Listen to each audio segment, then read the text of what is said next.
Attention gripped the Thika law courts as protesters arrested during the recent Sabasaba nationwide protests were charged with terrorism-related offenses, sparking widespread outrage. Lazima tukomboe hii nchi. Hii nchi si ya mtu mmoja, si ya watu wawili, si ya watu watano na si ya polisi.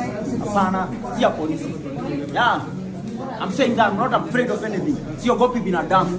Sitapigia wauaji magoti. Sitawahi pigia wauaji magoti. Watoto wetu wanauawa. Mtoto wa miaka 12. I mean, we are destroying the future. A country that, a society that destroys the future of its people has no future. A society that kills its young people has no future. The majority of those arraigned were youths, many of whom were granted release on a cash bail of 100,000 Kenyan shillings or an alternative bond of 300,000. However, most of them were unable to raise the required amounts, leaving them languishing in holding cells and facing the grim reality of being transferred to prison.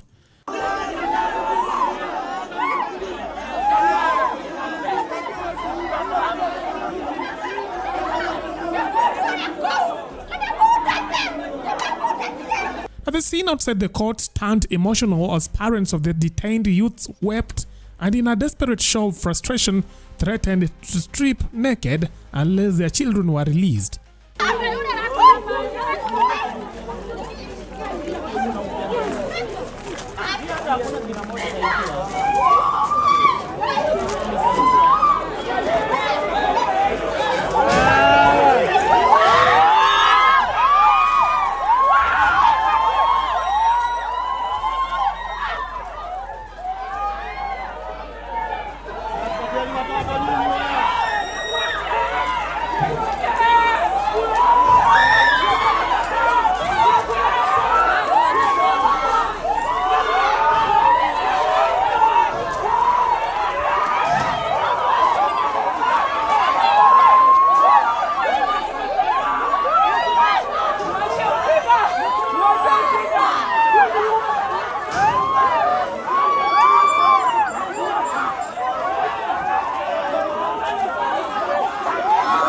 Inside the cells, the young men and women cried foul, decrying the charges as excessive and typically reserved for hardened criminals facing life sentences.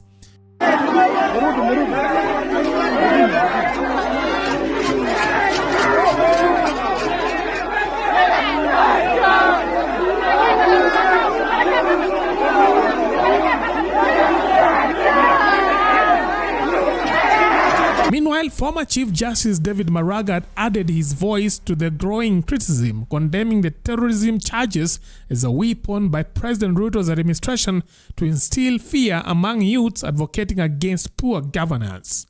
Good morning, members of the Protestors State and those who are here.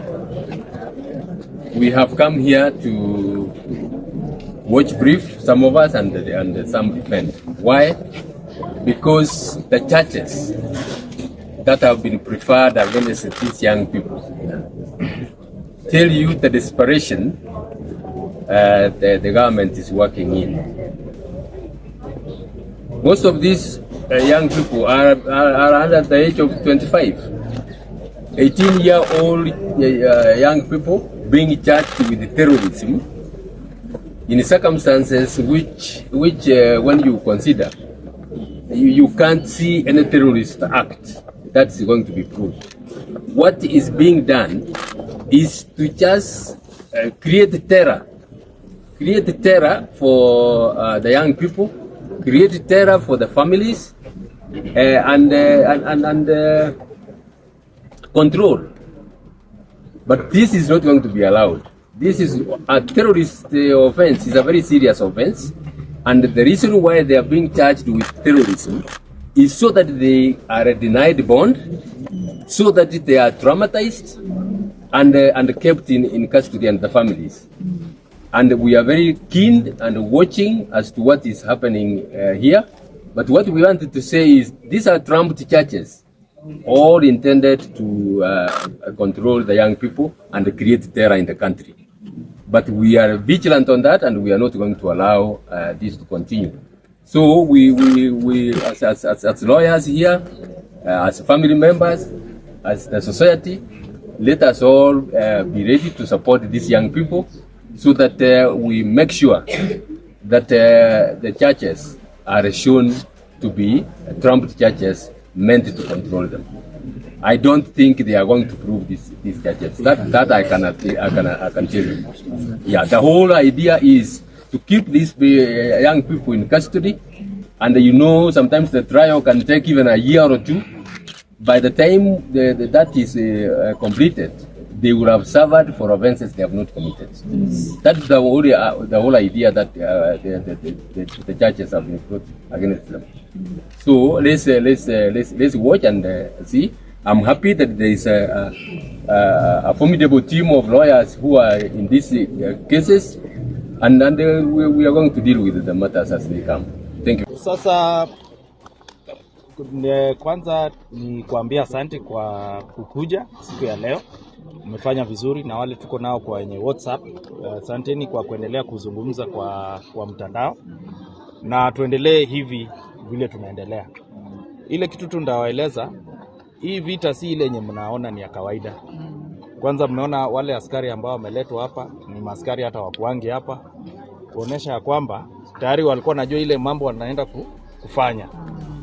Sasa tumeeleza koti ya kwamba hawa watoto wenu ambao ni ndugu zetu na dada zetu, kulingana na miaka, kitu ya kwanza kimaisha bado either ndo wametoka shule ama wanajaribu kujistahimili, na mambo ya Kenya sasa hivi hata kazi hakuna.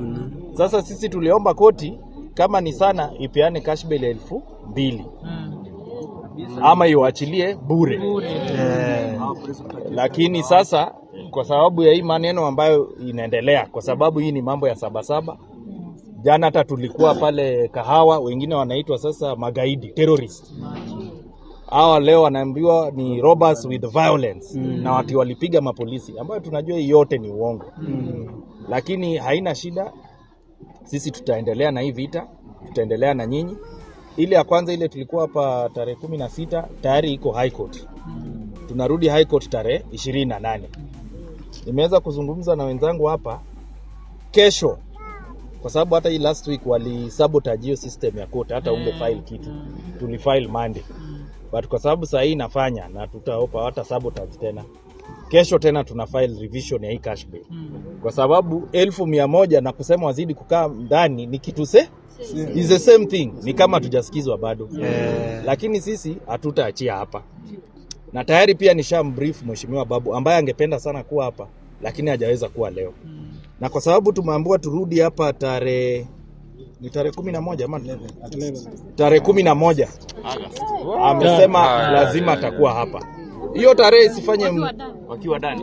Wamesema akae ndani kama mtu hawezi kutoa hii cash bail, inamaanisha pesa kwa pesa taslimu 1,100. But kama uko na shamba ama gari ama mtu wa familia ako na payslip, title yenye inaweza secure 1,300, logbook, sasa hiyo aenda atoe.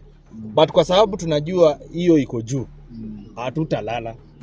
Tutataka by kesho judge wa high court, kwa sababu huyu ni lower court. Judge wa high court tumwambie, soma ombi yetu, sisi tuliomba 2,000, sisi tunapewa 1,100. Hiyo sio haki, kwa sababu ni kana kwamba hatujasikizwa. Lakini nimewambia hii vita sio yenye mnaona inachezwa mahali hii. Sasa tutaelezwa hapa na orderlies pale wanawapeleka, alafu tutawajulisha. Either wanaweza rudishwa pale kwa station ama hapa Thika kuna remand. Unajua Robert wanapeleka kule. Wanawapeleka wapi? Industrial area. Wanapeleka ya Nairobi ama ya wapi? Ya Nairobi. Lakini tuta confirm na au court orderlies tuwaambie.